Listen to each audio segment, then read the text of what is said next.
Igbo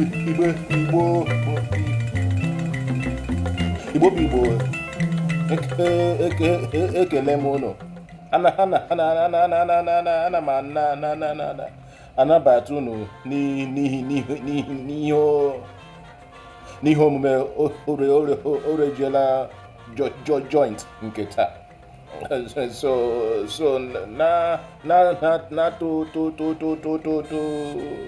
tofughị oge ka anyị leba anya na newspaper mara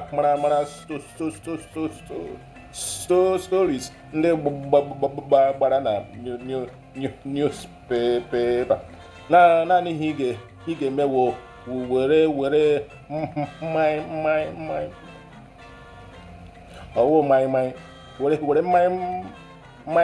mmanya nke iji wit agwụrụ ka ndị agwụrụ agwọ maọkwa n'ụgba maọkwa na abacha bịa kete nso. Ngwa ka eleba anya na pepa. Lenu headline anyị hụrụ na newspaper. Kwara State High Court sentence General Overseer of the Divine Land of Joy and Prayer Ministry, Prophet Olayinka, to life imprisonment for raping three underage members, 13 years each, inside his church. Of course, his church. Our church, Jesus Christ, because our church, Jesus Christ. Okay, mpịara ma onye jiri okpiri kọfụ prọfet na chọọchị ya.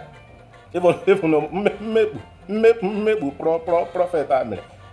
Jizọs agaghị eji okpiri chọfụ ya. Ọ ga-eburu obe ahụ eji kpọgide ya na gọgọta, were ya kụpịa ya isi. Ụdịrị ndị a awụghị ụkọchukwu, n'ihi na ọwụ n'ubi Chineke ka ha na-akọ. Ụdị ndị a ka ekwesịrị abịa na chọọchị ha, a na-agụrụ ha onye na-aka ede mara mma ọkụkọ. Ngwa lekwe story ọzọ. Husband locks wife and alleged lover inside her shop after catching them together inside the shop.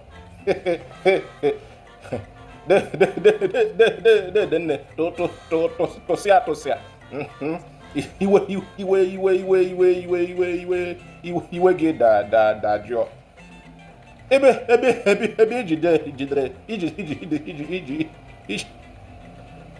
ijidere nwunye gị na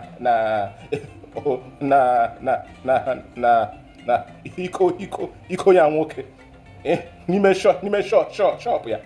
Enwekwara ike ngwa na-akwụ ụgwọ rent the shop.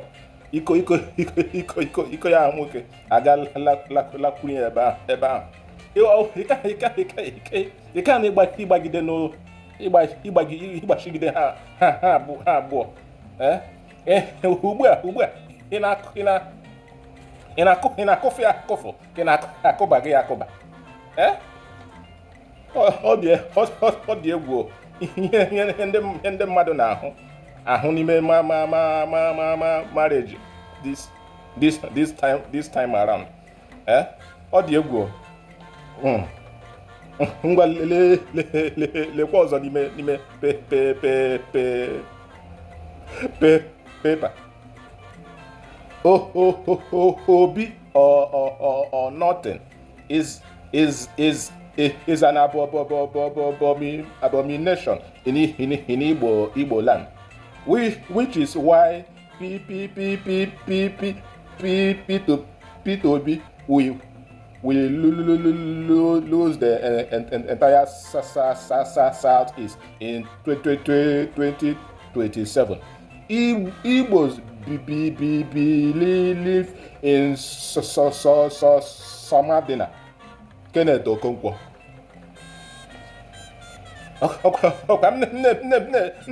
Na-ekwu ya na Kenneth Okonkwo na-akpa agwa ka onye na-akụwaghị slate.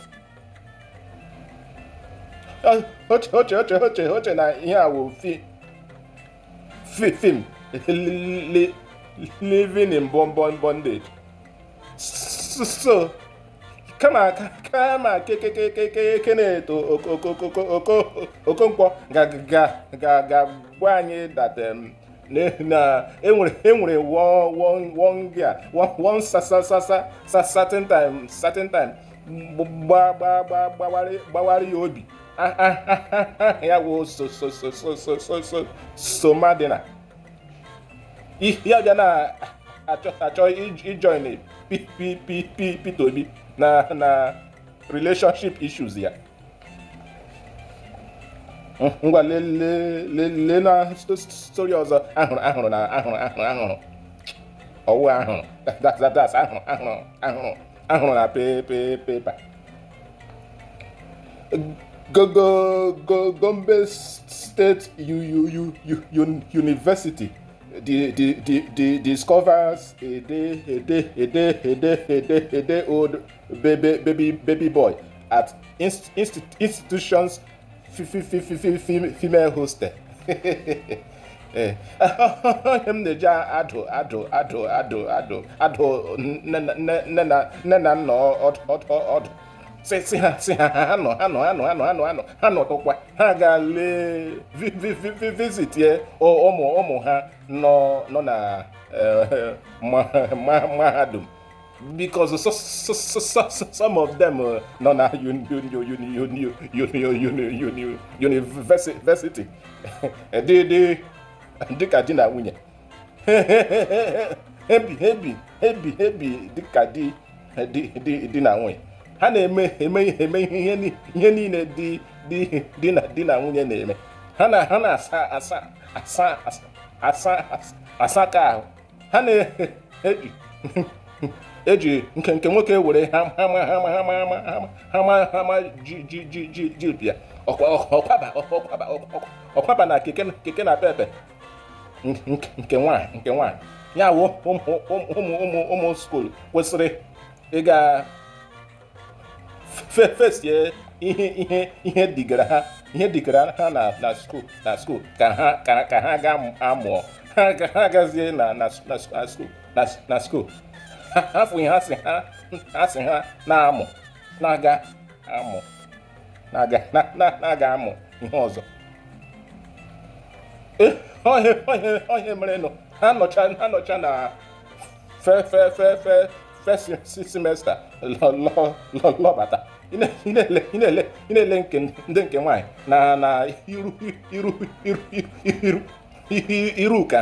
iru ka ha ya gbadachicha ka onye nọ menopause. Ile azụ ka ha ya dịka ihe onye mesin ji ụkwụ zọda. Gị na-ele ndị nke nwoke akwara agbachitacha ahụ n'ihu. Ọ dị egwu. anyway, elebeta ihe gbara na pepa taa, anyị agaghị ala ala. Obi adịghị m mma atọla atọ. Aha m bụ ọsọ ga-eme ka ọ dịkwanụ.